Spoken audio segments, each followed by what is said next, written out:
All right, everyone. Welcome to another episode of Tune On a Podcast. I am Craig, or as you can see, Real Slim Craigie today. How about the do? A little bit of backstory on that one. I lost a bet of the weekend where I said if Newcastle would score 5 goals or more, I would dye my hair like Bruno or Big Joe. Didn't work, as you can see. I am as yellow as possible. I'm not going to head like a dehydrated piss. Look at a dirty ferret. It's not quite as bad as like the Donald Trump one you had when you first did it. No, yeah. I have tried to lighten it up with all sorts of shit, but it hasn't really worked. But bet's a bet, and I unfortunately lost, so I will be keeping my mouth stum on that side of things. Today, we are going to be talking about the potential naming rights sale of St. James's Park. A very contentious, something that has a bit of history with us as Newcastle fans. And to discuss this topic, I've got Mark and Lee with me, who are both down in Brisbane. How are you doing, Mark? I'm doing well.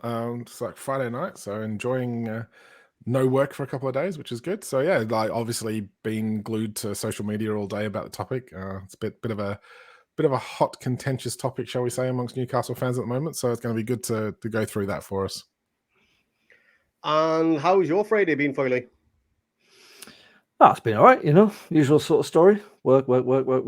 Have a few cheeky afternoon beers when it gets towards 3 o'clock. I'm on about 7th or 8th now, so I'm going to be slurring my words more than usual. But it's nice. This is the first time I've been on the other side of the microphone. Like normally I do the hosting, and for the last year I've been hiding behind it. And this is the first time I get a chance to give my shit opinions on the other side of the microphone instead. No, I'm sure it'll be perfect, Red. But we're going to jump straight into this. So again, the topic is the naming rights of St. James's Park and how we think that's going to be approached by the consortium with the fan base, the history of it, and everything that goes along with the heritage of the name as well. So first up, I was going to mention a date back just nearly 11, 12 years ago now. So we're looking at the 10th of November, 2011. And a certain Mike Ashley releases a statement to the media that he's renamed St. James's Park to the Sports Direct Arena. Now, can both of you remember where you were when that news broke? Start with you, Mark. I'm not sure exactly where I was, but I certainly wasn't happy about it. Your first initial thoughts? Just typical Mike Ashley, money grabbing, seeing what he can get out of the club. I don't think any of us thought it was going to be in the club's best interest. Nothing else he did seem to be at that point. So this was just seemingly another money grab by him, and seemingly like a big 2 fingers up at the fans as well. And I think that was the biggest thing. Your initial thoughts on when that first story broke, Lee? Yeah. I mean, it was, as Mark says, it was a typical Mike Ashley move, one that looked like it was designed to antagonize people as much as anything, and also to sort of get his tat out there a little bit further than it already was, with the signs all over the stadium and so on. Just another avenue for him to put that god-awful shop into the faces of everyone who thought about Newcastle United. I wasn't happy about it. Who could be happy about it? It was kind of dumped upon us. There was no kind of consultation. There wasn't even really a warning about it. Nice cup, by the way. It was just dumped on our laps, and we were kind of left reeling. Really, we had to kind of decide what we thought about it, and I think it'd be a pretty brave fan to think that was a good move at the time. Yeah. So one more. Sorry, I was just going to say this. I think the first I heard about it was, I think they were taking the stadium ground plaques off the wall or something, because they were renaming it and they were like taking all of the signs down. And the big thing that stood out to me was it was sort of peddled to all the fans out of the blue as this, oh, we're just going to test the waters to see what we can do. But it was like, it was just this like just slam in the face of all the fans. It's like this slap in the face, just like bang, there we go. This is what we're doing. Tough. We don't care about your history. We don't care about the heritage of the club. We're just going to do what I want to do because this is my club and I can put my signs and my tat everywhere. Yeah, absolutely. It was nothing but a cash grab for Ashley. We all knew that from the moment it actually happened. He claimed it to be a marketing exercise for companies that were looking to sponsor to show what could be done effectively, which we all know was a load of bollocks. It was nothing but a shop window for his own shop. It was as simple as that. And I don't know if you ever got the coverage here in Ozmark, but I remember Jeff Stelling going off on a famous rant on Soccer Saturday about how it will always be St. James's Park. It'll never be known as anything else. And it was a good 45, 60-second rant of what he actually thought of the man. And he basically just echoed everyone's sentiments. And it wasn't until December of the following year when we struck that deal with Wonga, that famous shirt sponsor that everybody loved, where they bought the naming rights back for the club, and it was renamed St. James's Park, which never was really anything else. And it has been since. But over the last 72 hours or so, it's come to everyone's attention that the club, in order to get around financial fair play, to raise funds for the club to take us to that next level and then beyond, could be looking at selling the naming rights to the club, to the stadium, in order to raise those funds. Your initial thoughts on that, first of all, Lee?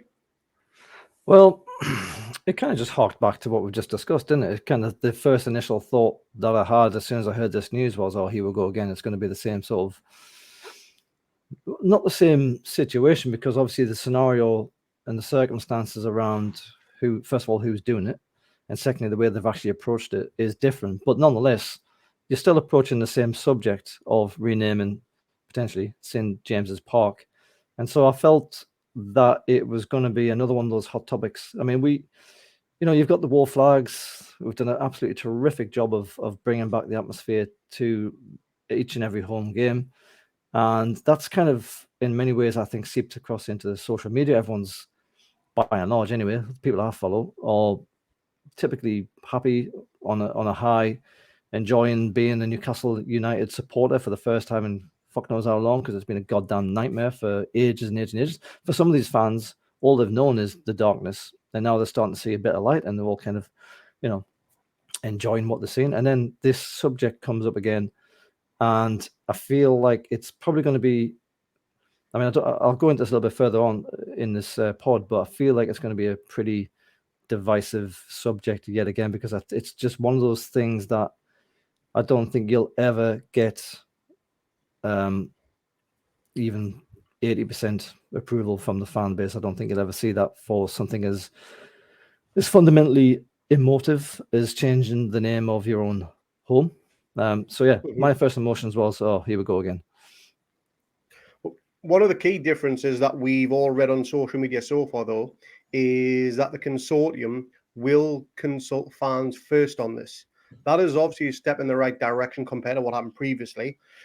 Mm-hmm. If that was to happen, Mark, and they were to turn around and say, we want to name this such and such, we're still going to keep St. James's Park in the title like it was previously.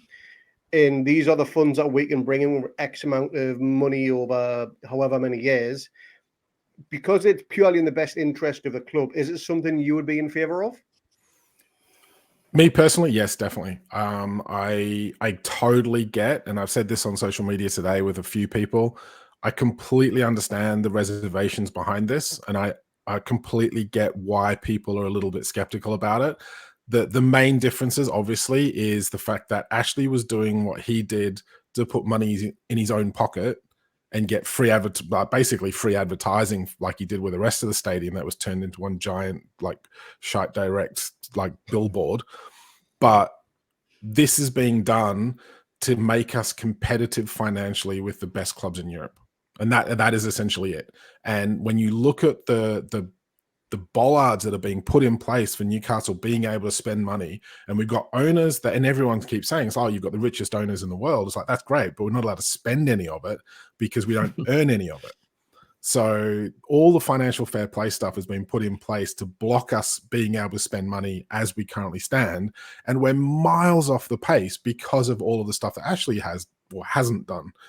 And so we don't have the revenue, we don't have the advertising sponsor, we don't have the profile, we don't have like all of this other income stream that, you know, when Ashley took over, we were ahead of Spurs in that particular field. And now we're literally miles behind them. So we haven't had that money coming in.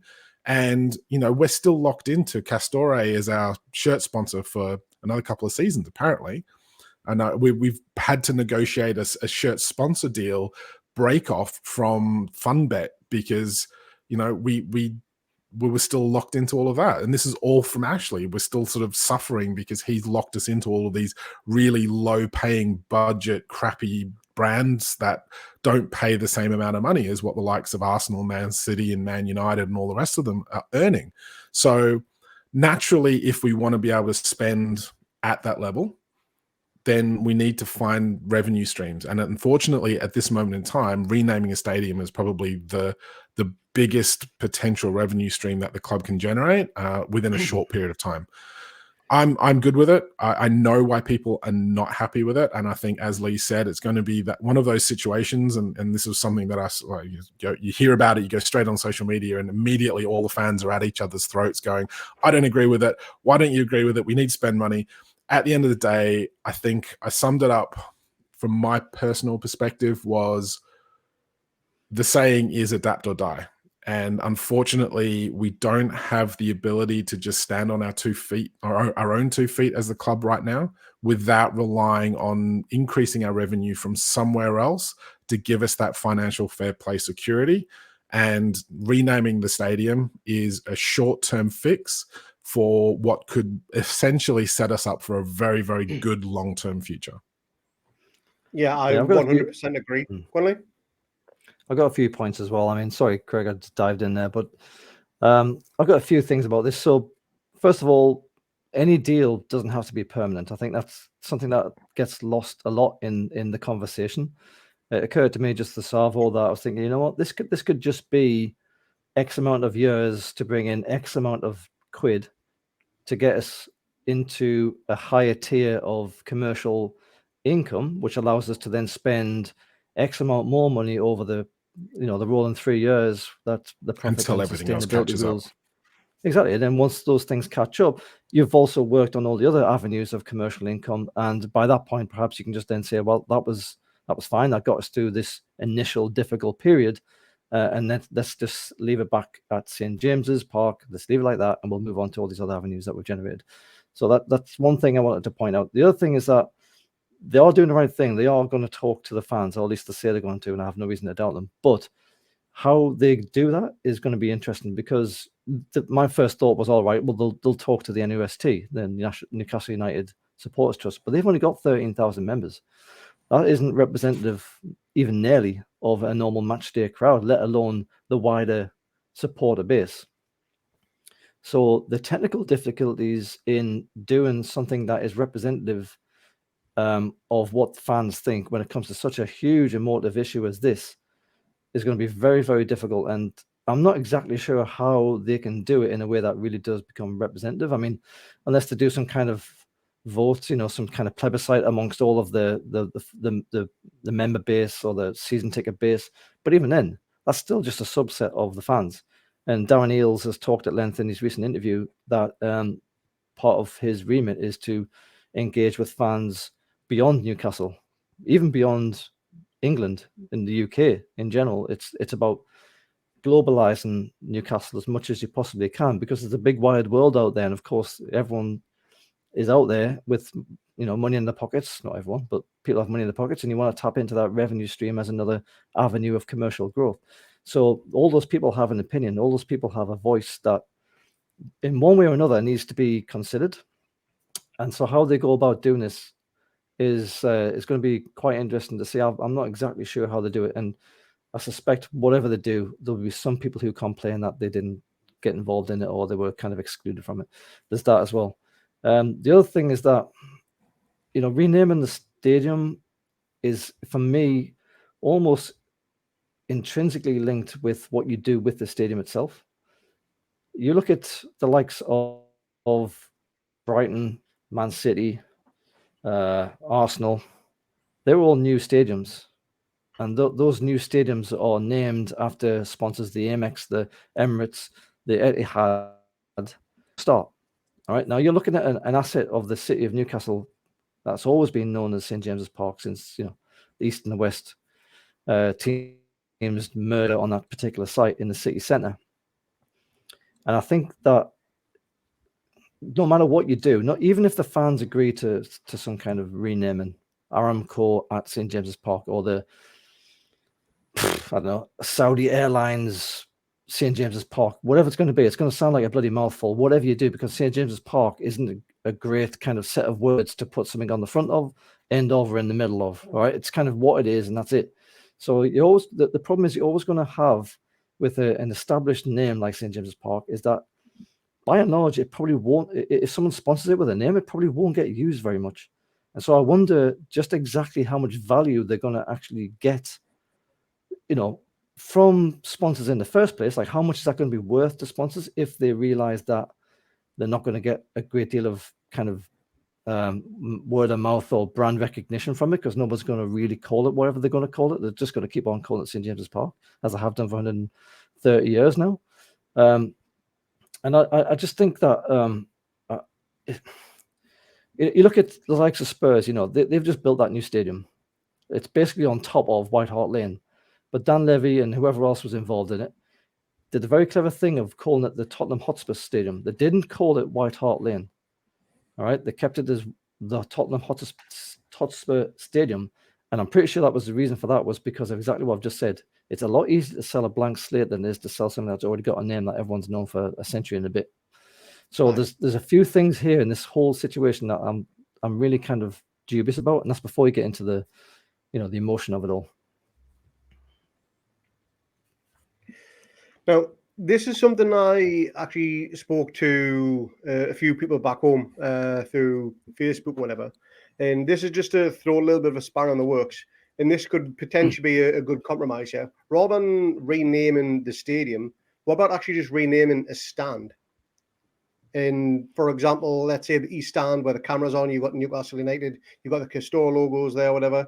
And you just got, for example, either side of the Newcastle United banner, you've got the Aramco, Oils, or whatever logo either side of that. I think that potentially could be a good compromise, because A, they're going to get TV exposure because the cameras always focus on that part of it there. Could get the side banners around the ground or whatever. And the East Stand is only just known as the East Stand. You're not taking anyone's name away from it. It's not like the Sir John Hall or the Jackie Milburn stand or anything like that. It would just be something there where they could give maximum exposure to, but still keep St. James's Park at the heart of the name. Would that be a potential good compromise, you think? I'll throw that to you first, Mark. It's actually not a bad idea, to be honest. I've never really thought of just a stand rename. Now, having said that, there's no way that you're going to generate the same amount of revenue from a stand renaming as you will from a stadium rename.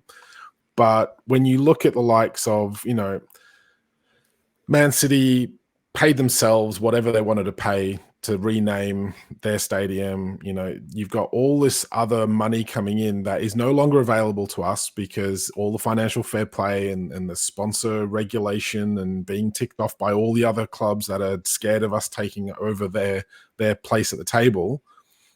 There's so many blocks in place for any kind of money coming into us, where if we start shooting ourselves in the foot. Now, I agree with Lee. It's a really emotive topic. I personally don't want to see the stadium renamed at all. But, you know, it's kind of, you have to at some stage go, right, we're going to move with the times. People are complaining that, oh, look, we need a bigger stadium. We need a 70,000 stadium. So that's not going to happen on the current site. So we're going to have to move from the current site. So what's going to happen then? We're not going to have St. James's Park then, but people are happy to do that other people still want to stay where we are, despite the fact that they're living in a dreamland, saying that, oh no, we'll just expand the current stadium. It's like, well, that's not going to happen. It literally cannot happen. The planning permission is never going to go through. Well, the planning it could happen. Unless we, like, you know, literally brick by brick move the existing stuff out of the way, it's not going to happen. It's not going to be passed. You expand into Eales Park. I mean, that's the obvious way to do it. The only way, look, there's ways and means that I think they can expand the stadium. I don't think it's going to get expanded to the capacity that a lot of fans are expecting it to be.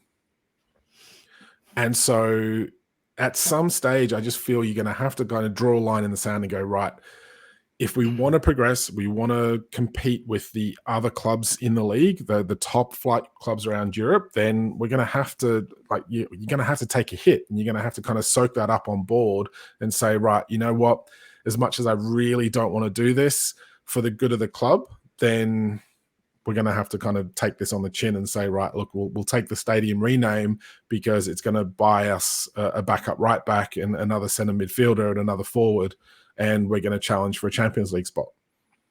You know, what I put forward to everyone today on social media as well was, how would everyone feel if the stadium rename is what increases our salary sort of management, our wage structure, to a point where we can keep hold of Bruno, and we can keep hold of Isak, and we can keep hold of all the other players and Botman and all of those. For me, that's kind of like the bigger picture, is that it's not just about buying players, it's about keeping that wage structure in place, and we're not going to be able to do that if we want to keep hold of our better players. Yeah, it's that salary cap is a big thing. I think our ceiling limit right now is around about the 150,000 a week mark, thereabouts. Bruno and Trips, I think, are currently our two biggest earners. I'd imagine Isak wouldn't be too far behind that, to be honest, given the transfer fee that he got. Yeah. So increasing the revenue stream for increased wages and salary is something that needs to be done, because you can't attract these big name players that we want in the future without giving them big wages. It's as simple as that. And if we do need to fork out 250, 300 grand a week wages, which isn't uncommon these days across the big names. You look at the biggest wage in the league now is going to be Ronaldo, is getting stupid £500,000 a week, which is bonkers. It's just a stupid amount of money. But there are a lot of very average players at maybe Arsenal and Man City who are earning 250 grand a week. If we can get the next Bruno, the next Isak for the same amount of wages, then it's a very viable option, and it's one that, regrettably, I wouldn't be a fan of, but I totally understand if it would need to happen. So I will point out, if you have a look at the Dan Ashworth interview, so Eales was interviewed yesterday, Dan Ashworth's been interviewed today. Dan Ashworth's come out and had a sly dig at Mike Ashley, going, you know, everything's being run at the club as a kind of near enough's good enough, as long as we're safe, then it's good. And they're effectively saying, look, that's not good enough anymore. We want to push on. We want to challenge for things. We want to progress up the table and hopefully get some silverware. Now, one of the things he did mention was they're not looking to sign £100 million players. They're looking to effectively do a Brighton on a budget, on a bigger budget. They're looking to get younger players in, develop them through the system, but you're still at some stage going to have to pay bigger salaries for wages to keep those players at the club.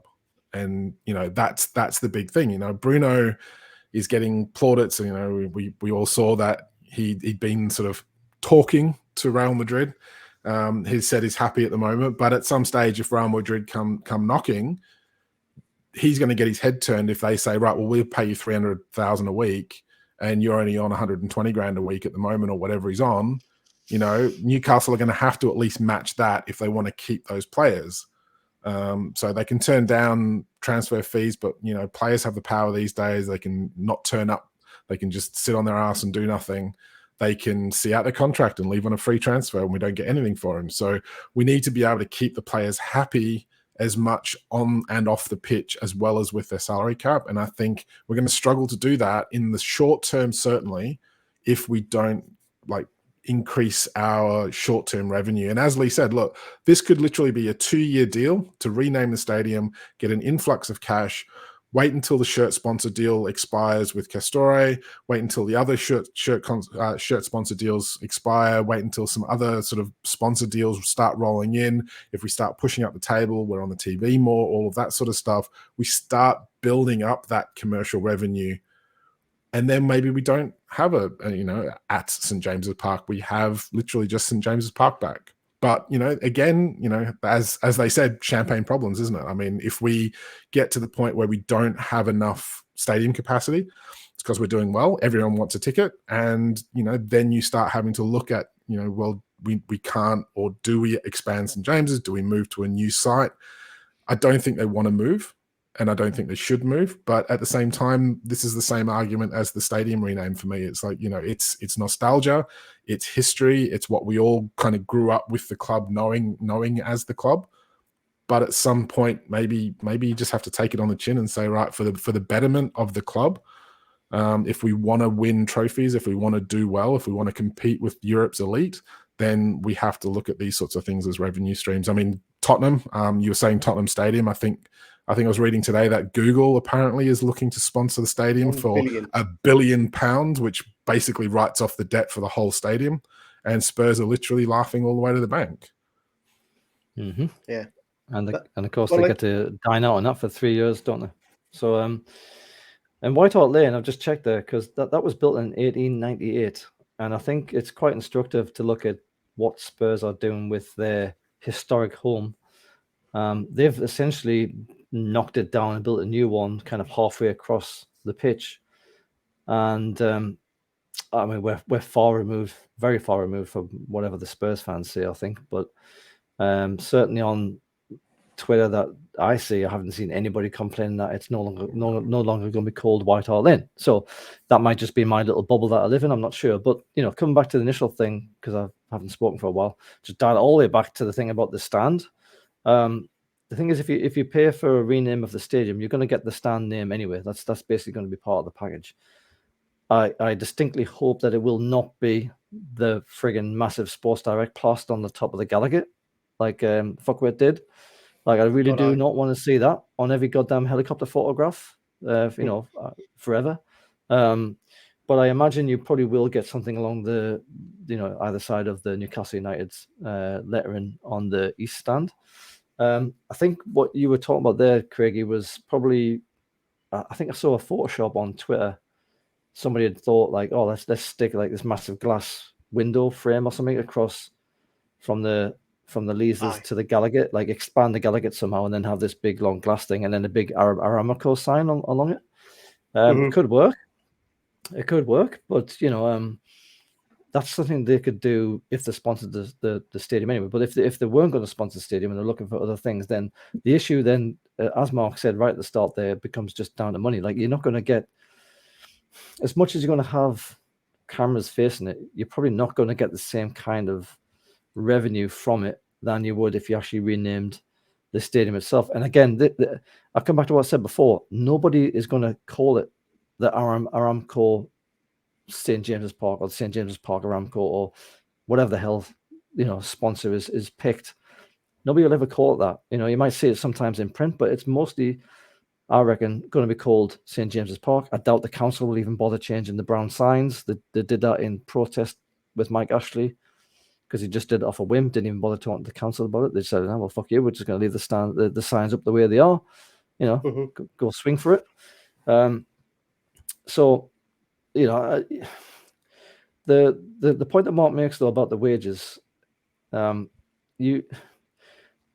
likes of keeping Bruno in particular isn't just about money though. The problem is with players like South Americans, when they think about where they're going to play in Europe, they are pretty much always going to pick either Barcelona or Real, partially because they probably speak the same bloody language, and that's a huge bonus. Partially because it's bloody warm, and that's where they've come from, not freezing cold fucking northeast of nowhere. And thirdly, because they will also Portuguese, by the way. Yeah, but Spanish don't. So then the what was I saying? So then the money thing comes at the end of that as well. So it's not just about how much money you can offer them. I mean, Bruno's on 120k straight away. It's an absolute outrage that he's even having any thoughts of speaking to Real 6 months into his contract. That's absolutely unacceptable. And I don't think there's any way you can describe it as anything other than a slap in the face to everything that we're trying to do with the club and the club itself and everything else, and you know, us as fans. It is what it is, but that's completely unacceptable in my mind. The writing's on the wall there. I'm afraid to say it doesn't. I don't think it really matters what we do. You might hold on from 1 or 2 years if we're all particularly successful, but he's gone. In his mind, he's already planned his next move. You know, but I think when it comes to the likes of bringing in revenue, if we assume that you don't get a great deal out of the stadium rename because of the reason I've just said, well, nobody's really going to give much of a shit about it, then you have to sort of pull back a little bit and say, well, why are we bothering to do this? Because it's just going to be a slap in the face to the fans at the end of the day. If it doesn't bring in substantial fees, and we should talk about this, because what is considered, what would be classed as substantial money from the name of our home being changed, even if it's temporarily, as we've discussed, you know, is 10 million a year substantial enough for me? Because for you, because it isn't for me. Nah, it's going to have to be something really significant. 30, 40 million or something a year, and you're not going to get that through the Premier League. Well, but the problem is you won't get through the Premier League because they're going to look at that as a transaction that they now have ordained themselves with the power of reviewing, and they'll probably just say, well, that's not fair value in the marketplace, you know? So you're fucked. So you might just get 20 million. Now, is 20 million going to be enough to change your name? Maybe. But for me, it's very much borderline. Well, I think the whole value of the product comes to mind because if I remember rightly, we are the most watched team in the Premier League outside of the Big Six. So that gives us big scope there across the entire globe in terms of exposure. So that only adds to our value.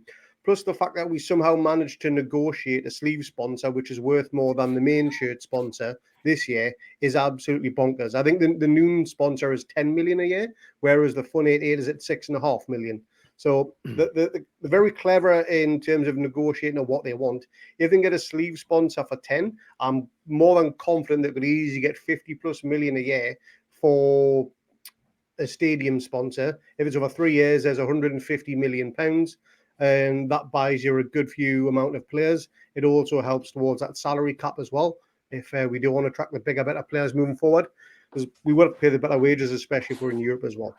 So that's going to be the big thing there.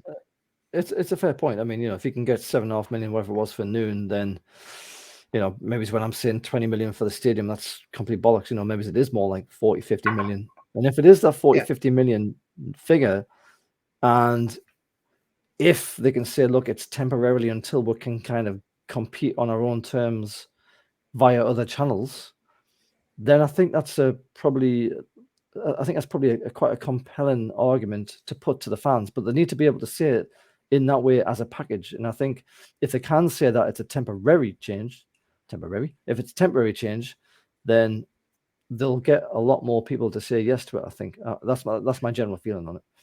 It certainly needs to be handled diplomatically. Oh, without doubt. Absolutely, without doubt. Yeah. There's one thing they need to do is word it, and again, I'll use a phrase that I actually love to use here. The club would need to be self-sufficient first before it can then move away from those big sponsorship deals, which until we get global recognition, that's never going to happen, which could be, I reckon, at least another 5 years away. Or maybe if we win a trophy, you know, we'll get more exposure overseas, that type of thing. We already know that we get good views in the States. In terms of, we've got, is it the biggest fan base? We've got a bigger fan base than Spurs in the States, if I remember rightly. Yeah. So that to me came as a big shock, to be honest, considering Spurs have regularly been in Europe, Champions League finals, that sort of thing. So we've definitely got that brand exposure. We've just got to build on that. And this is exactly what Darren Eales came to. We need to not just touch on the fans here, but the ones outside of the UK, make them feel needed and wanted in terms of this deal, this partnership with whoever it's going to be. And if they can somehow get the fan base together and say, yeah, look, this is going to be the right move forward. This is what we're going to do for 3, 4, 5 years. It may be longer. It all depends on our success within that time frame. if we can build the brand that is Newcastle United from scratch, which is effectively what they've got to do because of the shit that Ashley left it in, that's a massive leap forward in 5 years' time. And to be able to compete with the likes of Man City, Arsenal, Chelsea, Spurs, Man United, that's going to take time. I don't think 2-3 years is going to be long enough. I think it's going to be a minimum of 5 just to get even close to them. We're kind of going at this from a point of view of assuming it's a neutral company that want to see value in what they're sponsoring for in terms of like a stadium sponsor. Let's be honest, this is all being done to circumvent the financial fair play restrictions that have been put in place. Now, if PIF, as the owners of Newcastle United, or the majority owners of Newcastle United, decide that one of their PIF owned companies want to sponsor the club to kind of inject some cash and bypass this restriction, that's value for them, like, because it's their investment that they want to do. So there's no guarantees that, okay, look, we're sitting there here thinking like an average company is probably going to look at it and go, maybe I'll give you 20 million because it's not really going to be called like the Puma Stadium or whatever. It's going to be called like St. James's Park, and we're not really going to get value for money. It's like, realistically, if a Ramco were to sponsor it, it's still going to have the signs up. It's still going to be there or thereabouts. And as long as they're getting the revenue injected into their other investment that they want to invest in, then, as long as it passes all of the would-be tests from the cartel, shall we say? Well, I was going to say, I've just had a little look there. Doesn't that associated parties rules still exist, or did they shut that one down already? It's all very sketchy at the moment. Noon, because they're PIF owned. So how do I manage to get them? Or the PIF owned, or just PIF have an interest in them? They've got a control. I think they've actually got a controlling stake in them. Yeah, but I've just done a little look there. In the first half of 2022, Aramco made profits of $48.6 billion US. If they were to throw 300 million in Newcastle United over 3 years, that is not even a drop in the ocean for those. That is not. They could literally write that off and say, okay, right, that's what we would probably spend on the next party for the annual bosses type thing. It's write it off as a charitable donation, money, but it's nothing to them effectively. They could give it as a charitable donation. Yeah, write it off as a tax thing if they wanted to. That's wallpaper money. Wallpaper money. Exactly, yeah. And not just their first half year profits, their second half year profits were close at 80 billion.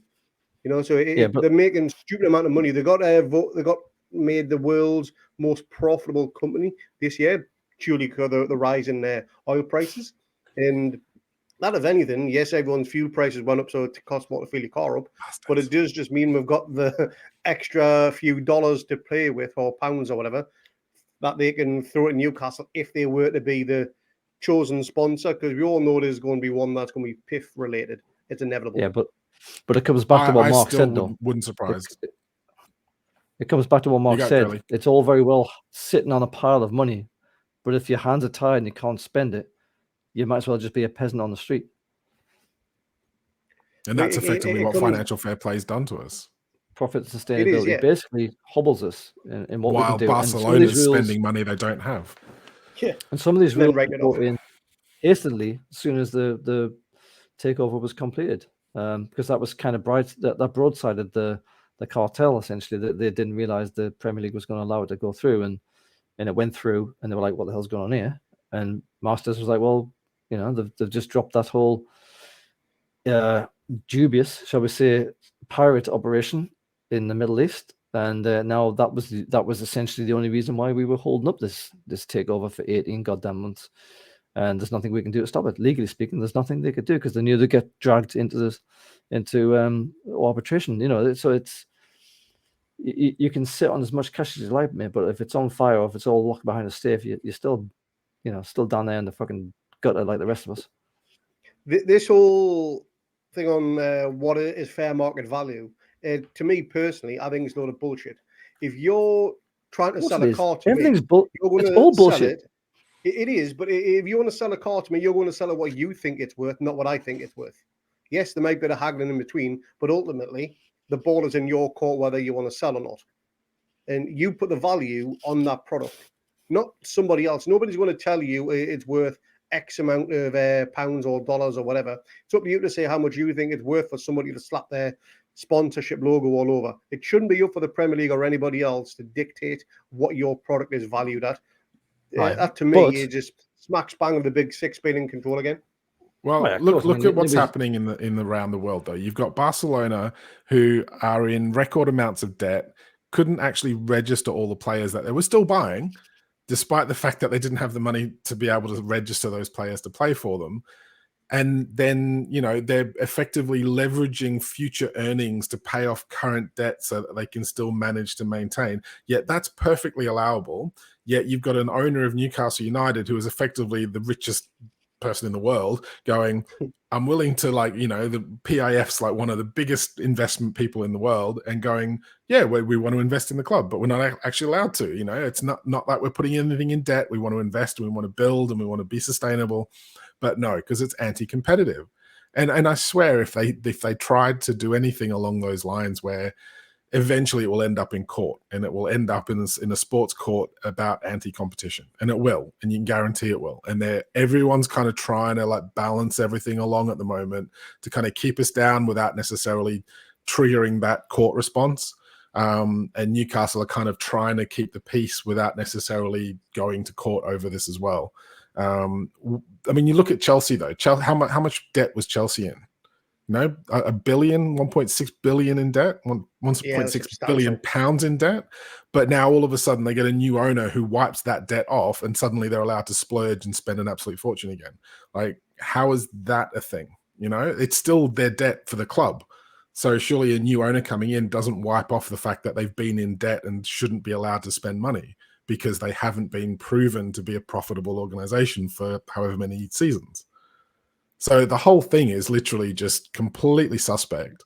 And it's just what we've got to deal with. And that, I guess going back to the main point of this whole podcast is renaming the stadium for us is a way for us to be able to compete on an uneven playing field, to give us the financial clout, if you like, to be able to get up to that level where we can compete financially with these other clubs that, it's not a fair playing field. It's not a level playing field. They can do what they want, and we've got to abide by the rules because we're not allowed to compete with them. 100% agree. Let's do a straw poll, out of the three of us, which is obviously completely representative. But if it came down to us three deciding, are we going to rename the stadium, and let's forget about any temporary arrangements. Let's just say renaming the stadium. Craigie, Mark, and myself. Craigie first. God, I'm hosting again, aren't I? Let me go first. I would say that. I would say that I would go with the.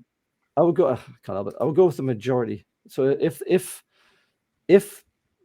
there is a mechanism where they can get this question out to the majority of fans, and I've absolutely no idea how they're going to do this in any way that actually is going to be legitimate. I would err with the majority on this. My personal feeling is that it's very difficult when you've lived over there, but then you now live over here. We're in Aussie, so I'm in Brisbane now, and distance kind of gives you a certain amount of perspective. I'm sure this has been covered 1,000 times in a million different movies, but it gives you a certain amount of detachment. Even though your heart's still over there, you have the space, I suppose. You kind of removed a little bit from the daily noise in some regards. It's still on Twitter. You still hear it and still read it, but you can put that down and walk away and do whatever else. And I feel like that kind of gives me a certain amount of detachment and retrospective perspective on what would be the right thing to do here. But even then, I still can't make my mind up whether or not that would be a good thing to do. So I'm going to say I will side on the majority. Yeah, I'm not too sure about this. Well, reluctantly, and very reluctantly, I would say yes. Go ahead with the name change, as long as St. James's Park is still somewhere within the title. I think that is key, and I think that's what fans would like to see. Whether they can actually do it, because as Lee mentioned, it is a bit of a mouthful. That's the irony, isn't it? Yeah, that's another thing. Yeah, but again, everyone will still refer to it as St. James's Park. But if it means getting the money in, yes, I'd be happy enough to go ahead with it, because I know it's in the best interest of the club. Yeah, for me, I think. Look, I mean, I get what Lee's saying, and I think especially for the Northeast, I think having that identity with the club is what makes Newcastle United. And taking any of that away is not something that I want to see. You want to see it built on, not taken away. Having said that, if there's a way that they can incorporate St. James's into it, and you know, we've covered the fact that that's not exactly a logistical easy thing to do, but if they can do something at St. James's, or St. James's powered by Aramco, or whatever we want to, whatever sponsor we end up with, I'm saying yes. My preference is, and I've said this all along, is like the ideal scenario is to build a new stadium in Lees's Park behind the ground, and then once that's finished, you call that whatever you want, and then you bulldoze St. James's down at the moment, and you turn it into an actual parkland called St. James's Park that has all the statues and everything, and plaques on the ground and everything, and you walk up through that to the new ground, and so you've still got the home of football as St. James's Park, but you've got the new stadium. That to me is like the ideal scenario. That's a long way off, even if it does ever happen. But at the moment, you've got to be thinking, I don't see any other way that we can compete without doing this in a short-term environment, at least. So I have to reluctantly say yes. And it is reluctantly. I don't want to see it changed, but you've got to move on with the times. Unfortunately, you've got to sort of, if you want to compete for those trophies, because it's the same people that are complaining about it are probably the same ones complaining if we don't go out and spend money in a transfer window on a new player, and are like, you know, oh, well, you undercut by £5 million because that otherwise we would have had James Maddison. And it's like, well, yes, but maybe we didn't have that £5 million. This is a way to get that £5 million that you then don't want to have because you don't want the stadium to be renamed. So for me, it's a reluctant, but it is still a yes. I'll just also add as well that it's kind of a bit of a weird juxtaposition that we might have more of a conversation and more hand-wringing and more, you know, introspective reasoning about a name of a building than we might do about the ownership of the actual club itself. You know what I mean? I think to be honest with that, I think we have all made our thoughts known. I think Jack has certainly. No, I don't mean us in the pod. Podcast, I mean as a fan base. As a fan base, yeah. But again, it's come down to the choice was remain with Ashley and lose all hope and care about the club in the first place. So we wouldn't have mattered what it was called, because none of us would have given a crap. But or get a new ownership in who actually want to see the club progress and do well and win things and be successful. So there's a big difference between that. Yes, there are ethical issues in terms of the ownership. That's a particular slant you just applied there. Well, yes, but there are ethical issues with the current owners, and I think we certainly on the podcast have definitely discussed those. And it's something that I don't think we can ever ignore, and I don't think we should ignore. I think there are certain journalists out there, and I'm not going to mention names, but I have called them out on Twitter before, in terms of they use the sports washing issue as a way to stay relevant or to get their names up in lights to get the clicks and get some publicity for themselves again. I don't know how much they actually go along with the thoughts behind that when they're all going to be going off to Qatar in the summer to, you know, do whatever, well, the winter over there. You know, they're happy to do that. They're happy to go to the F1. They're happy to support Anthony Joshua going over to Saudi to box. But then as soon as Newcastle, and I think some of it's jealousy. I think some of it is an inherent jealousy that it wasn't their club that was taken over, and they're trying to hide that behind their moralistic journalism take of what the sports washing is, which is a little bit disappointing. But it's definitely things that we need to keep discussing, and it is something that still needs to be at the forefront of everything to do with Newcastle United's owners. And I think we've been fair about that. I think we've all discussed it. We've all expressed concerns, but at the end of the day, we're supporting the football club. We're not supporting the Saudi regime or the investment firm as such. We just want to be successful on the pitch. Agreed. Yeah, I think you hit the nail on the head there, Mark. It's a very contentious subject that we've just talked about, and it will be for the coming days, weeks, and months until we get a definitive yes or no answer on this one. And if the first answer is no, who's to say they don't come back to the table in a year's time or whatever, say we've got another solution? Do you want to hear it?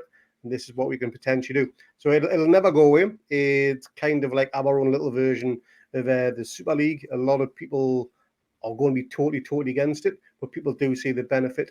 Not very many, but I do think it is for the benefit of the club, and that has got to be the key thing, because we have to move forward. If we stay stagnant, we're going to go further back again. We could end up like Leicester are right now, where we probably should have been this time last year, where we were this time last year. I do not want to see us stop. We are building momentum, and we are on the crest of a wave right now. We need to continue riding that, and the only way we can do it is by putting money in the bank. Yes, we are stronger by financial fair play. It's kind of the equivalent of somebody winning the lottery and going to the cash machine and saying, you can only withdraw £250 today, and then having to come back the next day, just to get access to your millions and millions. That's the kind of thing that we've got to live with right now. We need to have our spending limit increased, and the only way to do it, and the quickest way to do it, we could probably do it tomorrow, for example. Let's say it was all agreed, yep, they're going to change it in the stadium. The majority of the fans are happy, are the ones that we spoke to. There's 300 million over the next 3 years, and we'll then review it at the end of those 3 years. That money is then instantly injected into the club. That money then allows to go increase the spending capacity, the wage capacity, everything like that, and it's done like that. That money could be transferred straight away from the likes of Aramco or whoever they decide to do. And that to me is the instant cash grab that I think they are looking for. And it's probably what we need as well, because we can't wait another 18 months, 2 years, 3 years, whatever. And it is going to be a contentious one. It will continue to be a contentious one. But like you said, Mark, we've got to move with the times. And the times, they are changing, as Bob Dylan once sang. And, I think that is a good way to end this little situation on the podcast for that one. But anyone got any final thoughts? I have one final thing, and that is to say that Darren Eales was intimating that they may end up having to do overseas tours, and it's not ideal for them. But Darren, if you're watching and you fancy a trip to Brisbane, I'm all for Newcastle coming down here for a pre-season tour. Check out this bridge. Got a free room. Put them up. Check out this. We got more bridges than bloody the Tyne, man. We've got loads of bridges out here on the old Brizzy, on the old brown snake over here. Darren, if you're listening, I know you are. Get your ass over here, mate. Brilliant. So that's going to do it for well. Last word for me would be simply that just to pick up on something that you just said before there, Craig, I would hope that they do come back to this with other ideas if this initial foray, if this initial salvo falls flat. As much as anything else, people probably just need, if it is going to happen, they need the time to let it sink in a little bit.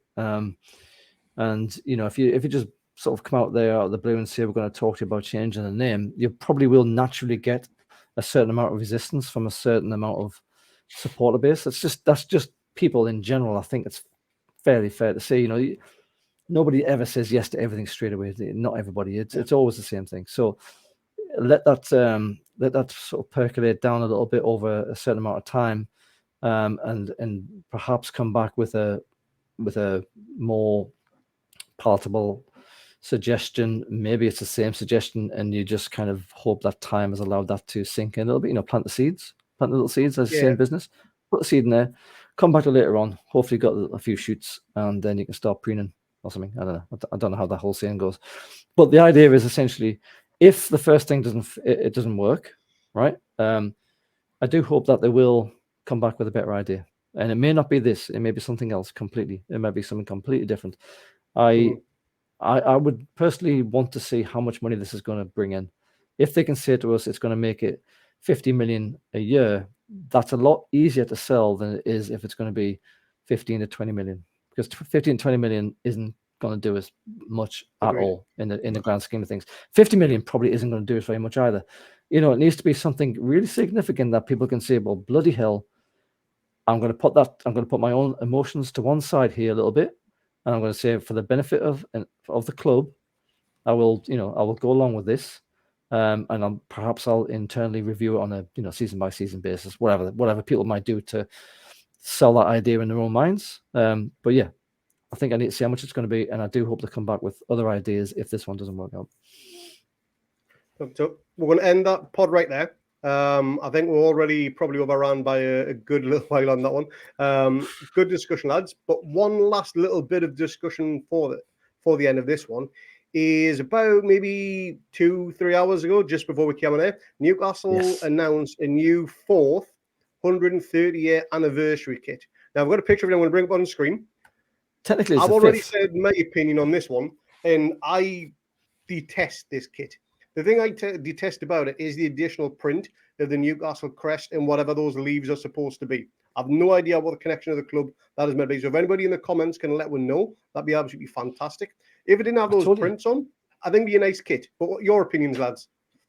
Wait, look, I'll go first. Look, I'm wearing the last anniversary kit. This was from the 125-year one. That little scrolly thing, the paisley motif, it's just this. Some lazy shithead in Castor just went, oh, I think I'll just nick that bit there, right? And I'll just go with my clone tool in Photoshop all over it, right? That's all I've done. And the other annoying thing is they didn't do it on the back. The back's just bloody black. Like, aye, it is. Friggin' half a job did, you know what I mean? So I'm actually, this is my second, fourth members kit. They used to call them members kits. I guess I don't know, but fourth kit. Like, it's usually always a black kit. The one before this was really nice. I had the white stripes across the thingy, and my wife melted it in the Australian sun. That was a bit annoying. Got this one on 125. This one here, it's, I mean, like, all I had to do, right? God, it's so easy. All I had to do was not do that paisley design, right? Keep the stripes the way they are, because the stripes are fine. Do it on the back as well, though. And also, the neck's all right, I suppose. But just do something like this. Just do something similar like this, like a lorry, a floral kind of motif thing underneath the badge. If it has to be in the center, fine, whatever. Put Castro at the top because you're fucking self-centered, whatever. You know, but just get rid of that horrible paisley design. Get rid of that paisley design, and that shirt would sell. This shirt here, like, I don't think that shirt's going to sell. No, Mark, I'd agree with that. Oh, look, I in theory, I don't mind it. I would like it better if I thought even remotely it would fit. Like the fact that it's skin tight on Callum Wilson is not filling me with a whole heap of hope that my slightly more full physique, shall we say, is gonna look particularly well in that. And I absolutely hate those sorts of collars as well. I think they're very restrictive. Especially in this heat. Though. The fourth kits are always like this. The members kits are always this sort of thing. If you look at this very carefully, it probably won't come up. But look, there's just ever so slightly. This is Puma, but ever so slightly, you can see the difference in the subtle difference in the stripes. You can see the stripes. That's the whole point of being subtle. These I don't mind. This is fine. But the friggin', you know, the kid that's came along with the dinosaur sponge and just patted it all over the bloody design, you know. Is it just me, or is it really bad that I'd actually really like Puma back as a shirt manufacturer for us? Mate, you're amongst millions of other Newcastle fans on that one. There's probably people still from the takeover waiting for the shirt to turn up. It's fucking ridiculous. Probably. Look at Trippier's face. He's like, oh fuck me. Look at his face. Like, oh, how man. Wilson's trying to take it off. Getting ready to rip the shit off. Look at him. Wilson's trying to take it off. Look, Longstaff's like, hey, I'm still in the team. Happy to be involved. He's just happy to be there. Like, nobody likes that shit. It's fucking terrible. Nah. Terrible. Get rid of it. But, it's $125 here in Australia for the adult standard shirt and $195 for the pro shirt. Whoa. They won't be getting $1 out of me, that's for sure. Wow, that's excessive. Unreal. $200 for a bloody piece of shit like that. No way. They'll never wear it in a competitive match either. I highly doubt it anyway. Wait, we thought that about the training kit, but there we are. So, yes. Anyway, we'll bring this pod to a complete end now. So thanks to everyone who has been watching. Thanks to everyone who has been listening on our podcast channels. This has been an eventful hour or so. This will continue to go on for the next few months, years, wherever, until we get a final decision on this one. But what we'll do is we're going to end it right now. We will let you know when we'll be back, probably for the Man United review now. That's going to be Monday evening local time for us, so probably Monday morning for everyone watching the UK. If you haven't already, keep an eye out for the Man United preview. That's already on our channel now. Give that a watch.